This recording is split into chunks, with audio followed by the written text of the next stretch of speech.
All right, everybody. So welcome to the live podcast right here on Instagram. So I'm just going to read the title to you so y'all can know y'all in the right place today.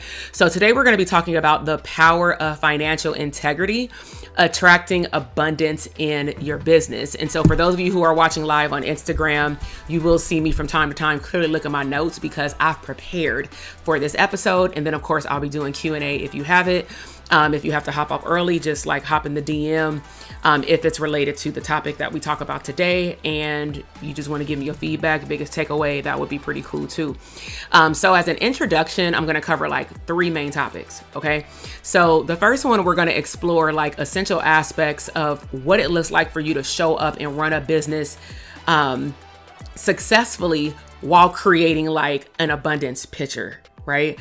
Number 2 is we're going to get down and dirty and talk about financial integrity in terms of like, what should a journey look like when owning a business with what you're doing behind closed doors with your money. Okay. Number 3 is we're going to talk about how financial integrity plays a key role in achieving the financial abundance that you want. But when I say that, I'm going to just say right now, it's interchangeably. When I say business, I'm talking about life and business. When I just say lifestyle, I'm talking about lifestyle and business because abundance goes across the board. So let me first just define what integrity means. Integrity for me is like you keeping your word, right? So keeping your word is at least how I've been taught, right? Including in my leadership training. I just came from a 4-day leadership training in Arizona, or 3 days, but I was out there for 4 days. And we talked about integrity for like 1 whole day, like 8 hours. Okay. But integrity would be this. Let's just say that you're my sister or coworker, whatever role you want to be today. All right. And I tell you, you leave my house and I'm like, oh, like I'm gonna call you tomorrow with information about X, Y, and Z. Well, I realized going through tomorrow, let's just fast forward, it's tomorrow. I realized that when I'm in the moment of tomorrow, I know I'm supposed to call you, but it's a lot of stuff on my plate. So what I can choose to do is text you and say, hey, I can't hit you. Are you available later on tonight, or can I hit you tomorrow? That would be ideal. That to me is the integral thing to do, is just following up on your wording, letting people know when you cannot follow through. What is not integrity is you say to yourself, she can wait. It ain't a big deal. And how many of us do that with our bills? They can wait.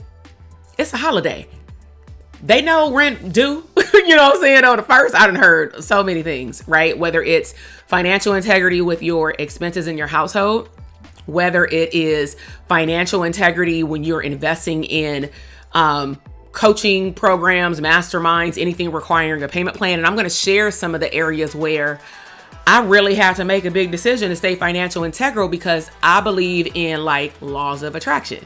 And I believe that when you put something out, it does come back, but it may not look like the way that you put it out. So you got to be really careful, not believing that it won't come back because you ain't trying to manifest that thing, but you want something else though. Right. So that's my definition of integrity, is your word is your bond. And clearly that's really important when it comes down to teamwork, right? For my team, I just told them today, I'm like, mistakes are going to be made at some point with projects y'all working on. You've been in that seat on the org chart for a while. At some point, it doesn't mean that I'm not going to overview your work. However, the umbilical cord is getting all the way cut. And what that means is I believe in you. I have confidence that you can do your job well. So I'm not about to be sitting here watching you, and meaning I don't like to watch it now, right? But I have to review the work to make sure that it's good. But I want them to also practice integrity with me back, which is why it's part of our core values in our company, that if they see that there's an issue, not like an issue between them and myself, but an issue with how I communicated the instruction and things like that. If they can't get something done, don't just wait until the next meeting. Like, nah, tell me via Slack, like send me the message now. So number 1 is when you think about your current or future business, your level of financial integrity directly correlates with you building trust with your community, your clients. It builds credibility. So let me just list things off, right? When you upload financial integrity with how you show up in different parts of your life, you will build trust and credibility with people around you. For example, when you pay things on time, you keep your lights on. You know what I'm saying? When you invest in a coaching program and you make your payments on time, you get to stay in the program. When you make your payments on time to go to a cruise, you get to get a room in the ship, on a ship, right? But what happens when you stop paying, the rug gets taken from up under you. And I really want you to ask yourself, matter of fact, if you bold, I ain't asking what age you were when this happened, because some of this may have happened 20 years ago, right? Some of it could have happened 2 days ago or 2 hours ago. But I want you to put a 2 in the comment box. I'm going to put my little 2, just invisible 2 right now, right? I want you to answer this question honestly. Can you remember any time or times that you had the financial rug pulled up under you, meaning the privileges that came with the financial investment, because you stopped paying and you had the nerve to get mad because they took something away, right? Like, this is crazy, right? However, what I always find hella comical, and the therapists in our community, I don't say it that often, but then again, I mean, how often do they really disclose their real financial situation? And if they on here, you see my face, right? This is why when, like, I think she on here, I don't know if she's still on here, when Dr. Roche hosts like support coaching calls around finances, I don't go on those calls on purpose, because I want them to be able to have those conversations with her, and then also with her by themselves if they choose to call her for additional services, right? The financial psychologist, giving her a shout out. Okay. So with that said, I really want you to ask yourself, like, how would you feel if a client ghosted you? How would you feel if you had services, whether it's therapy, consulting? You ain't got to be a therapist to be on here today. I got plenty of people on Instagram that are not therapists, right? Because I'm still a psychologist. I still focus on mindset, abundance, living a positive and great life, right? So at the end of the day, you actually don't have the right to get mad when you signed up for a financial obligation and then they removed it. They removed the privilege that came after you supposed to be paying the bill, right? You can't get mad. Well, they need to understand my situation. Yeah, no, it's still a business. This is why I have a whole nother level of respect when something like my cell phone bill, something ain't right.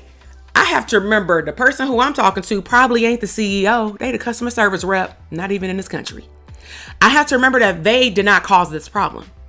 I have to remember that even if I did talk to the source of the problem, sometimes people just ignorant.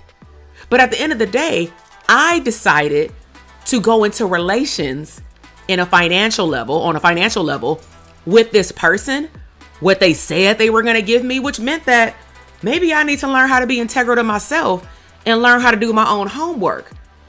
Stop blaming things for not working out the way that they were supposed to work out. We cannot predict, unless you got psychic abilities, and it's very little people who probably got that, whether it's spiritual or something else, right?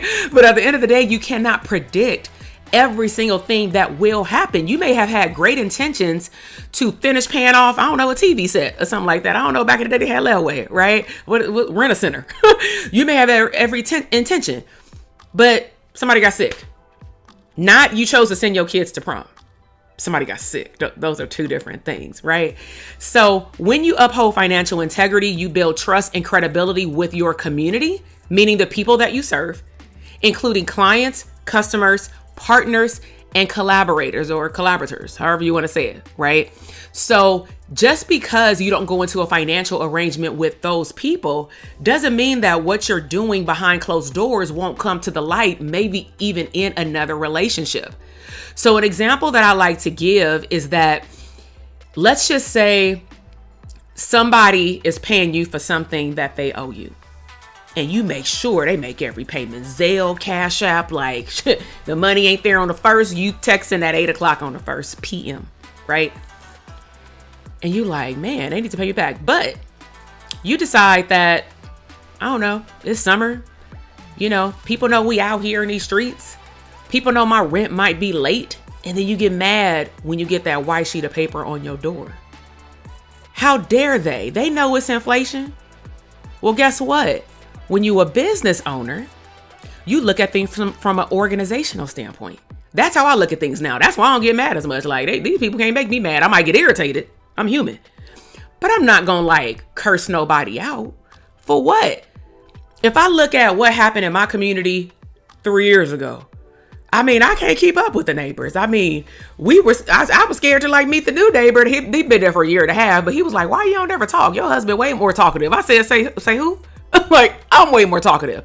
But I had to tell him one day, I'm like, I'm more talkative, but it seems like every time I wanted to get close to somebody, like, or meet somebody, they would move, or they got evicted, or they just disappeared during the pandemic, meaning they just like fled the scene because rent was outrageous, right? But at the end of the day, do I agree with their price increases? No.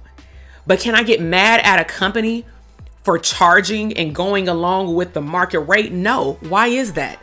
Well, do you increase your rates to go along with the market rate? Ain't that why you probably left your job? Because they weren't giving you raises like they were back in 1985. And yes, I said 1985 because ain't nobody got no living costs, at least in California, no living cost increase since like before the 1990s. And I'm letting you know that from my mama. Okay, so they stopped doing a little whole, we gonna meet inflation. Inflation done quadrupled in like a year. So there's no way. And so you are also building relationship capital. I'm now me and my BBD, beautiful black doctor, beautiful black psychologist, right? We talk about that all the time with amongst one another, but I want to bring that to you. And we're going to be talking about that at the conference. How can you build relationship capital? And I'm going to share with y'all something like that her and I had talked about in general. And we had just talked about how a lot of people are going through it, like, especially right now due to inflation, right? But at the end of the day, if anything, knock on wood, if anything were to happen, the question would be, and I was like, I was fired up with even how much relationship capital. She was like, listen, I said, go ahead. We were talking on Voxer, right? But the idea that you have relationship capital because you've been integral with making sure that you take care of your finances in your house with people or systems that you owe in your business, paying your bills on time, paying your subscriptions on time, paying your team members on time, all of that is like a boomerang waiting for your abundance to come back to you, but you got to show up and you have to do what you're supposed to do in your role, right? So do you have relationship capital where other people will know that you're integral in front and behind closed doors, and they will show up for you if you ain't got it? Now that's a hell of a concept, okay? So also under building trust is the currency of business relationships. Let me say that again. Trust is the currency of business relationships, and it directly impacts the success of growth of your business. So are you more focused on, I got to learn the best strategy, I got to learn the next strategy, I got to take all these courses, or are you looking at it from a perspective of, what, I've taken a good amount of courses, now I'm looking for a community, and sometimes the course will automatically come with it. But like our mastermind, it comes with a course portal, more like a playground. It's not like a strategic go 1, 2, 3, 4, 5. You go to where you need in your business, right? But what they're really investing in is the community aspect of how they can grow when great people that are focusing on similar goals, how their business can grow, thrive, not survive, and scale, because they're learning from not just basic people. They're learning from people who also, honestly, if I could be real, you put the dollar to the swipe, right? And it may have been thousands of dollars, but you in the room with other people who also see that investing in themselves at that particular level, they are going to get that ROI back way bigger and way more, right? So the trust is in the currency of their relationships. Also business, like I said, take care of your expenses, team members, pay yourself. Pay yourself. I've learned that the hard way. I have never not paid team members, but if something happened when I didn't know what I was doing running my business in the beginning, what I would do is always pay them. Now, granted, disclaimer, I had a 9-to-5. I had 3 teaching jobs, like teaching when I feel like it. So I wasn't hurting for cash. My private practice was literally extra money, but I never saw it as a side hustle. That's a mindset. Okay. Pay your taxes. Stop acting like the IRS is the devil. This is how I look at it. Do I like getting tax bills in the mail? Nope. But what do I do as a reframe when I get the tax bill in the mail? Well, unless they made a mistake, I'd have made a whole lot of money. Now, the only learning curve would be, okay, now for the next year, next quarter, let's talk about tax liability. I ain't no financial coach, so don't ask me no questions about that. But I'm just letting you know, those are the things that me and past and my current CPA have spoken about is How can I set myself up best where I have cash flow, understand my cash flow, saving up money, putting money toward my business, growing, like marketing, coaching, and things like that. But I also just want to continue to show up as the best version of me, which means that I have to talk about topics around money that are very uncomfortable for me. What does uncomfort look like? You thought you were going to be at a certain amount a month, and then it didn't happen for that month. Well, did you dig yourself in a hole? Okay. So if you are not integral to everything that I listed, expenses, team members, paying yourself, paying your taxes, paying for your investments, your coaching programs, whatever got a payment plan, you cannot get mad. Please hear me. You cannot get mad when a client ghosts you or don't pay you. Put a 1 in the comment box if you receive number 1. If you are not financial integral, I don't care what part of your life you are talking about or thinking about. It could be you owe your cousin Tamika, money from like 2 years ago for $400. If you have not paid people back and you have not paid off things and just said, oh, it's wrote off. No. And you have the nerve to get mad when somebody does the same thing to you, you need to take a hard look in the mirror. This is your therapy session today. Number 2, embrace an abundant mindset. So when you have financial integrity, thank y'all for talking back to me. Okay. When you have financial integrity, you can do the following: build greater opportunities and prosperity. So when you're financially integral up here, you will automatically move away any blocks around negativity in terms of finances coming to you. You won't even entertain negative conversations around money. Like, I don't entertain brokenness. Like, there's certain people that I be wanting to say that to, but I can't, right? Yeah, simple karma. But I don't even say it's karma no more. I'm just like, that's not part of my boomerang. And what does a boomerang do, y'all? When you put something out, when you throw the boomerang, does it come immediately back or does it have a pause? If I'm speaking to people who understand psychology, you ain't have to be a therapist to understand psychology, right? You understand that there's a delayed level of gratification with certain things. Sometimes we want certain things and we're not actually ready. I want all this money. Great. Do you have the bank accounts that are going to receive that money? Do you have the bookkeeping systems that are going to help you put that money into a system, grow it, and track your expenses? Do you have a money team? Do you have a CPA? Do you even understand what products and services you're offering? What is your forecasting over the next 90 days, 6 months, 12 months, right? How much money do you really want to make? How on track are you in July? Okay. So you can't say, or you should not say, I'll say that. Stop saying like, I want to make all this money, and you're not taking the time to build the systems to catch the money. Okay. And I believe that that's sometimes why we don't get the level of abundance that we want in the timing that we want with the boomerang, because you ain't taking the time to slow down. So also what helps you build a financial integrity and an abundance mindset is when you do build up an abundance mindset. Abundance, the definition is a large quantity of something. Thank you. Okay. Somebody said my hair pretty. Thank you. All right. So this after getting out the pool in Florida and Washington and stuff, right? And so when you have financial integrity and you have a wide range of abundance, meaning large quantity of something, whether that's gratitude, love, money, material things, experiences, right? You will start aligning yourself with like-minded people and opportunities that resonate with your values.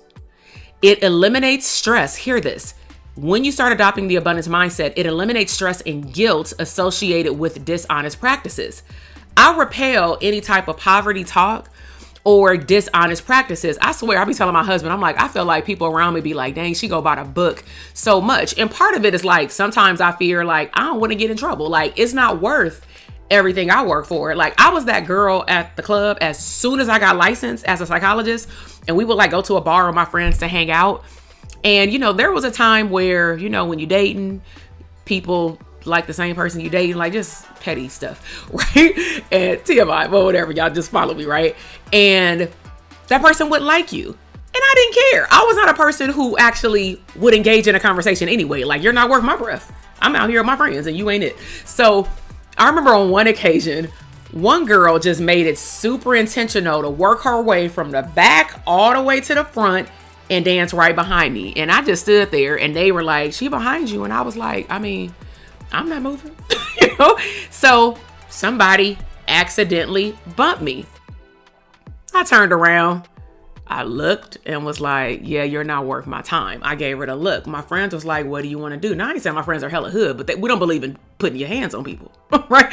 So I just said, I just got licensed. I ain't got time for this shit. Like, if I gotta go, I gotta go. And they were like, well, don't you worry, because we ain't got a license to lose. Hey, to each his own. But what I am telling you is that I'm not going to entertain pettiness. I'm not going to, I don't care what the relationship is to me, whether it's a close friend that I grew up with, whether it is, I mean, y'all heard of blended chaos family. I mean, we didn't went up and down that roller coaster. That's a whole damn podcast, season, you know what I'm saying? But at the end of the day, like, you know, some of the things I be wanting to say to people is like, I don't entertain brokenness. I don't entertain pettiness because I'm abundant as fuck.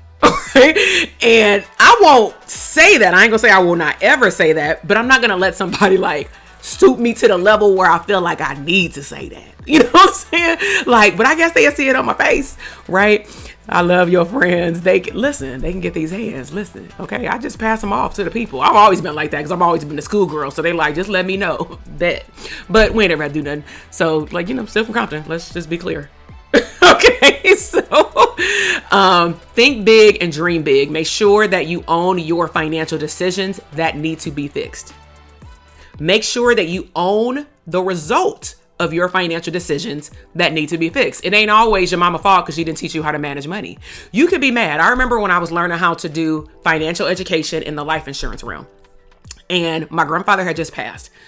Like my father figure, very emotionally tearing. Okay. And I remember I had to get up and speak about in front of the group on a Saturday. I had to speak about like my promotion because I was really good at what I did. I love to teach. And so I had just got promoted to like another level in a company, and they were like, you know, what do you want to say? And I was like, you know, I'm happy, but I'm sad. Actually, I'm mad. And they were like, why? And I said, because I wonder how many other children and adults realize this when it's too late, because you don't know what you don't know. And I was just really upset, to be honest, in that grief and loss process, that I knew that my grandfather was well off. You really don't know how well off somebody is until they're not here. It ain't mine, you know, whatever it is, properties and money, whatever. But I was just more looking at the principle of the fact that you grew up in an era where you were born in 1938. How were you able to accumulate so much wealth and a wealth mindset to be able to pay for cash for $50,000 cars and properties and things like that? How are you able to do that and not teach that to us?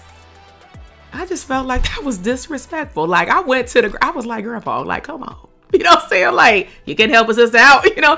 So I regretted that.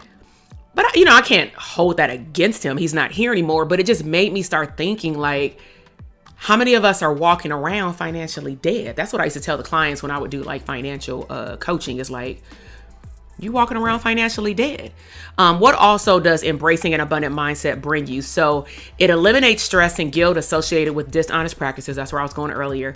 How would you do with a conversation with a client's financial integrity? So what we do in DCAs is one of the things we talk about. Don't put your narrative of money onto the client. Okay. So what that looks like is you're in a consultation. You just practice with us on how you're going to say your real rate. We don't even need to increase your rate. You just been scared to say it. So let's just say your rate is 150, right? And you've been off the cuff saying, 75, 100, just going with the flow, having multiple sliding scales for no damn reason, right? And the question will be, why are you dishing out a sliding scale or a low fee scale if the client didn't initiate it?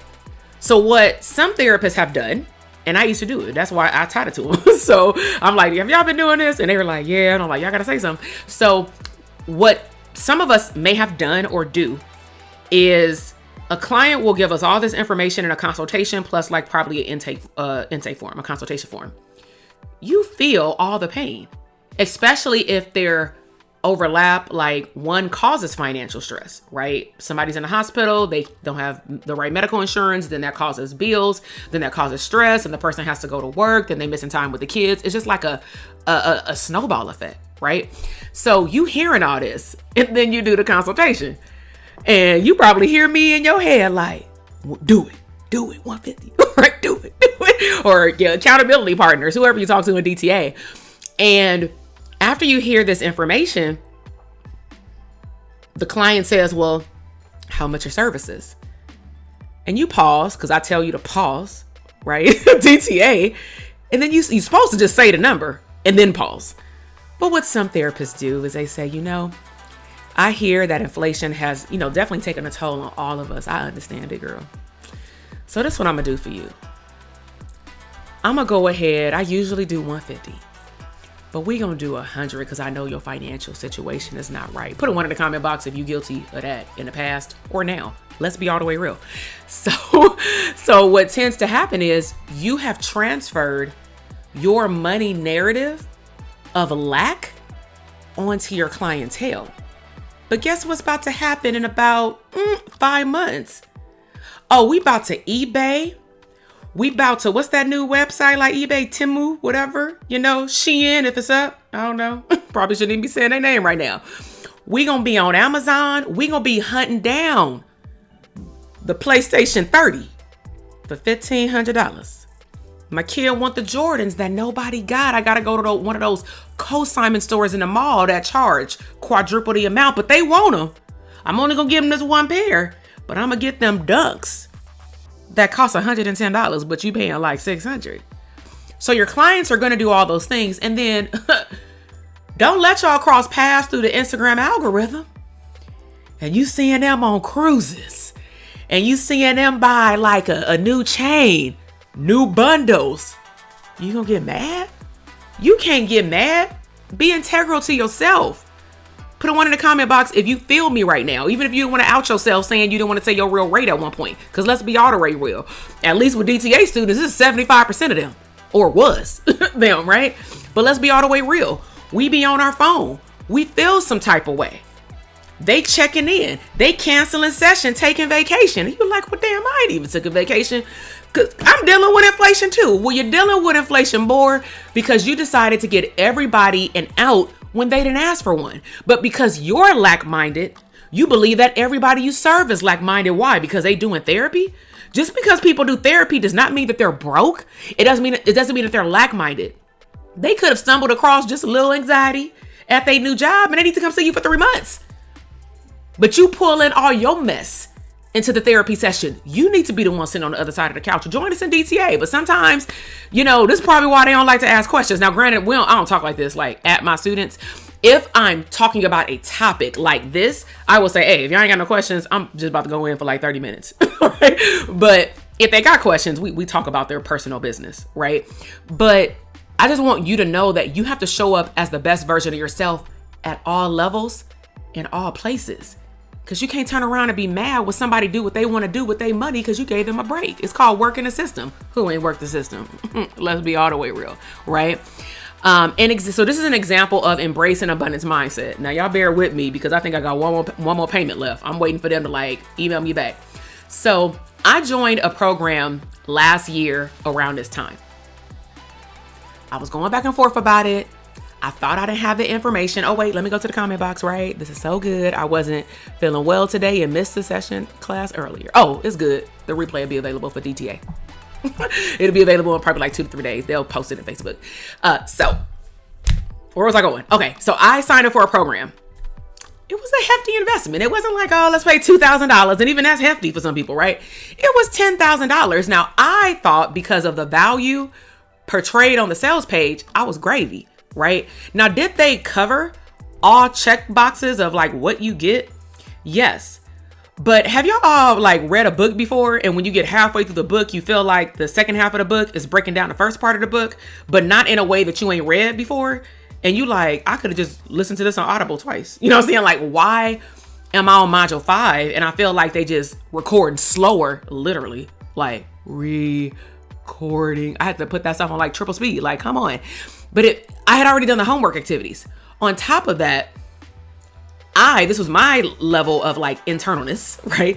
I realized that I was way further in the team members and delegation arena than what I thought I was, if that makes sense. So nevertheless, I made this $10K investment. I was super gung-ho, started training my team on it, gave them access to it, was going to the coaching calls. And then when I got to a certain portal, I'm like, why does this feel redundant? I could have got this from the book. They got a book, right? So we passed the refund period. Now, this is what I could have done. I could have said, y'all weren't aligned with what I read on the sales page, but they were though. But I could have used that as an excuse, but it's just that, an excuse. So I might be talking to somebody right now, right? When we put up an enrollment page, even for our programs, we tell people for CE workshops, live events, and DTA, please read the fine print. For DTA, we do have a refund policy. It's 7 days from the day you signed up, not 7 days from the coaching call that you decide to show up to. Okay. It is called, it is not aligned with me. We'll send you a questionnaire after we process your refund, but like, it is no questions asked. We ain't gonna like persuade you to stay in, but we will ask you why you left, because we need to incorporate that into our knowledge for like maybe future people's questions to make sure that we elaborate on that more. Live events, I'm clear as day. Ain't no refunds. Ain't no, we're gonna help you replace your ticket. If you can't come, you can't come. You're still within financial integrity of when you signed up, you read that sales page and it says that there are no refunds. It says we will not help you find another person. So if you signed up for a payment plan, why would you stop paying? Like, is that our fault that you can't go? Now, granted, it may be extenuating circumstances for certain people to cancel live events. I've seen canceled live events with attendees from 2020 to 2023. I'm just not talking about this year, right? I'm just not talking about one person. I chose this topic today because this is something that our team has been talking about behind the scenes for over 2 years, right? And so I wanted to bring it to y'all attention. You got to show up and be financial integral in your business. Okay? So I signed up for the program. I didn't like it. I still have access to the course. It does expire. They do not give unlimited access. I'm telling y'all like how good of a gift. I paid $10K and I'm going to get kicked out the course like in 2 months. Right? I could have emailed them and asked for a refund, but I didn't. I just sucked it up and continued to make my monthly payment plan, the $9.97, because that was not in my plan to invest in that program. Right? So, I just continued to pay it off. And I mean, it's a tax write-off, but whatever. But again, I had to suck it up and just keep pushing through. So I want y'all to ask yourself, what investments have you made and either you're not showing up to take care of the investment? I don't care if the investment was $1. Did you log into the portal to get the Excel sheet if it's a social media hashtag situation, right? Or to show you what to post? I don't know. If it's an online course, have you logged in? If you can't go to the coaching calls, do you watch the replay? There is no excuses. But bottom line is, I know as therapists, excuse my language, we're grown ass people. We went to get whole master's degrees. So it actually baffles me more. I wanted to do this with our community, but I'm like, I feel like we need to say this to like the whole world. If you keep showing up, if this is you, I don't know, but if you choose to continue showing up and not paying monthly payment plans, not responding to billing departments, not like canceling your attendance, but then you don't want to pay the remaining part of your installment plan. Like certain things that you do, you don't think they're going to come back to you? But guess what? They're going to come back to you in a form of probably that you don't expect. And it may not come back in the way that you dished it out. So just make sure you look at yourself in the mirror. Last one is creating long-term sustainability, right? If you can create long-term sustainability in your business, especially financially, getting clients, right? You will be able to position your business with business credit, capital, financial trust with those who want to do business with you, because it may be people who want to do a 50-50 retreat with you, but they don't trust you because you still ain't paid them back from when they showed up to something else you did, right? Example, I get capital for I can allocate it toward what I want, but I choose to put it toward marketing, right? If I don't pay it back, let me just put this out there. If I don't pay back the capital, it's a bad name for my business. You don't think that spreads? If I want to leverage capital for things like Facebook ads or something, I want to get access to the funds. The only way I'm gonna get access to the funds is if they look at my history, look at my integrity. So if I chose to not pay the monthly payments of whatever the capital fee is every single month in the past, I cannot dare hit up those people and say, let me get $10,000 by Friday. Absolutely not. So what questions do you all have? Because that's what I wanted to talk about today. Again, is like, what is integrity? Showing up for your word, embracing an abundance mindset, like no toxicity, no broke conversations allowed, like get away from it. Stop having it about your family members, right? And creating long-term sustainability. But most importantly, as current and or future business owners, check your money. So like today I did my money date. Some of y'all have heard about that. I did a whole episode on it. a money date. I just simply pulled up an Excel sheet. DTA, y'all got this in a portal, right? I pulled up an Excel sheet, put the date, put all of the balances of all my bank accounts, all of my Stripe, PayPal accounts, whatever investment accounts I have. I do that for business. I do that for personal. I do that for my children, because we ain't the only ones who got investments around here. But to me, the only way that I'm going to attract more wealth is if I'm paying attention, kind of like a relationship, to the wealth I already have. So look at your money like a partner. And this is like my joke in the boot camp. We don't like it when our partner stares at another person walking by, right? It's like, if y'all watch Boomerang at the end, after Eddie Murphy did his thing, she was like, don't you turn your head. Like, she said a couple other words in there, right? Like, you don't want that situation, right? But you don't want your partner like drifting off. You don't want your partner to feel neglected. You want your partner to grow with you. Because if it outpaces you, you're going to burn out even if you make a lot of money because you can't keep it, right? Or you're going to outpace it, meaning you're doing a whole lot of stuff and not getting paid. Either way, you're going to be broke. So if you start treating your money like a partner, it'll start being more respectful to you. And literally, I kid you not, anytime I declutter my office and say I need to clean up my space, I do it on a regular, but I especially do it when I'm opening up enrollment, because I need to make sure that mental clarity wise, I am very clear about the people that I want to attract. I need to be very clear on the energy I need to put out there just to connect with people. We have plenty of people in our boot camp that may not sign up for our programs, but they stay connected. I want to make sure first impressions are a big thing for me, right? Now, y'all might get various impressions on Instagram, but at the end of the day, it's still the same underlining tone. I like to have a good time. I enjoy life. I like to live life abundantly, and I like to dance. I ain't boring. You know what I'm saying? Who says a psychologist has to be boring? Never, right? So in recap, financial integrity for me is a fundamental pillar for your business to be successful. In order for you to embrace the lifestyle and business that you want, you have to be prepared to also believe that, and one of my mentors, James Wetmore, says this, like the transformation pretty much is in, I'm gonna say, yo, transfer of the deposit. I kid you not, when I've made investments, whether it was $1, $11, $97, fly to somewhere, a couple of $1,000s, over $20,000. Soon as I made the investment, I found myself widening up my scope to what's possible because it stretched me. So what I want to leave you with is think about money as a muscle. Now, some of y'all probably gonna dislike this because I'm gonna give you a visual that you despise, going to the gym and being sore. I don't like being sore. I don't like not being able, girls, we gotta squat and use the restroom, right? TMI, but you feel me. Ain't nobody got time to be holding on to the walls for dear life. Put a one in the comment box if you feel me, whether you're a girl or a guy. It's rough. You got stairs. It's rough after you have leg day. However, the biggest mistake that people make when building new muscles is what? They don't go back to the gym. I'm not saying work on the same part, but you gotta be consistent. If you did legs today, maybe do just some light cardio and some abs tomorrow. If you work out 3 days in a row and then you got a rest day, do upper body on the next day and then recycle back through your workout or do your trainer's workout. It don't matter. But your business and your money is like a muscle. In order for it to grow, you have to feed it so that it can expand. And if it does not go into places that are uncomfortable, you're not growing. So if you ever wondered why, and I've had to ask myself even in this season, there's certain streams of income that are at certain thresholds and they will not move. And I really have to ask myself, not am I getting in front of the right clients? Am I posting enough? Am I sending out new emails? I'm consistent. But I'm not consistent sometimes up here if we want to be all the way real.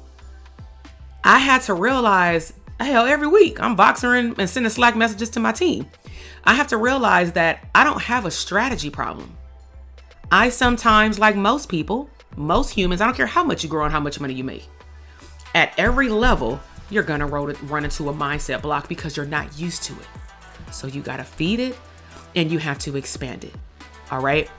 So I hope that you all enjoyed the impromptu podcast episode. This episode will not drop until the end of July. So just to again give you an update, is I'm doing the 11-part series on 11 lessons learned on my way to my first million. I hit my first million like in October of last year, like cash collected, it doesn't include cash projected, but I was really proud of myself. One, because it took me even a while to learn how to talk about money in front of people, like outside of my husband and one of my good friends.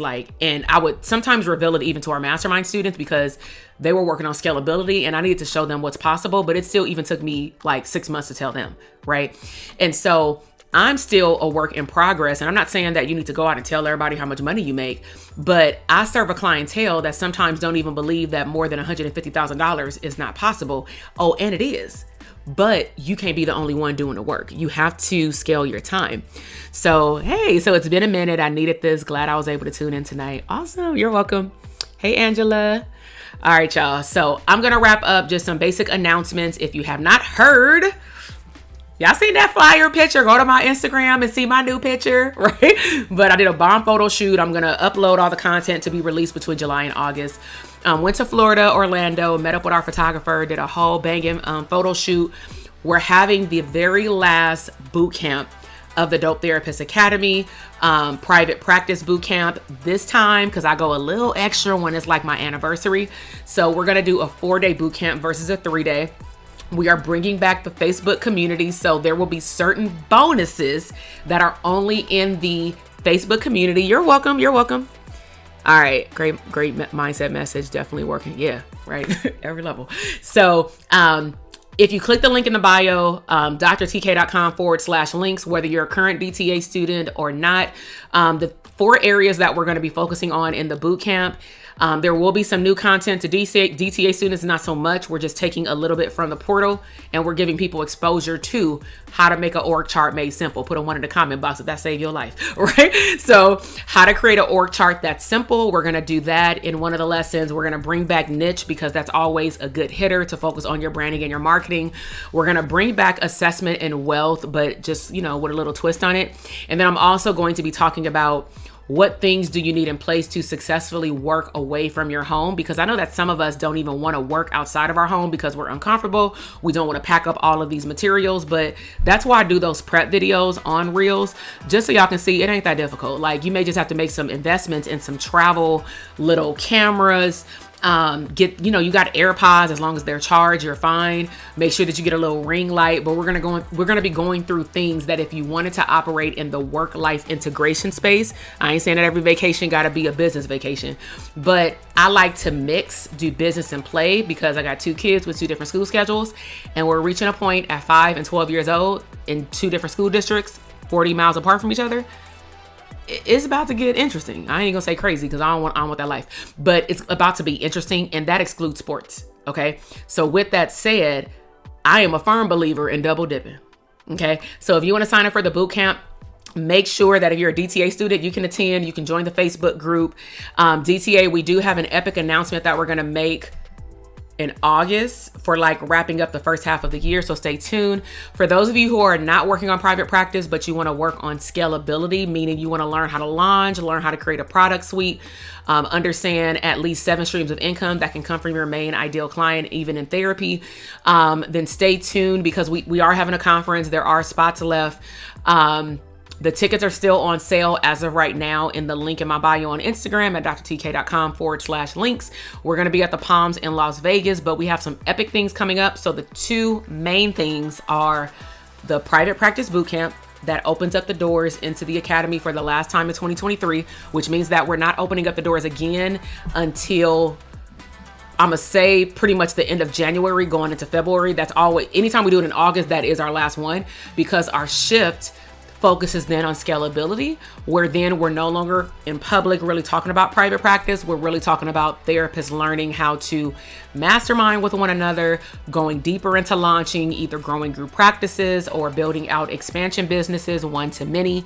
And so if you're interested in the mastermind and you have not joined for the last 3 years, stay tuned. We'll be introducing all of that information at the conference, but odds are it'll be dripped way before then if you're on our email list. Okay. So I will talk to y'all soon. Thanks so much for tuning in. And if you want to catch the whole replay, it'll be available in my feed, but it will also be available audio version in a few weeks. All right, y'all. DM me your biggest takeaway. You're welcome. Bye.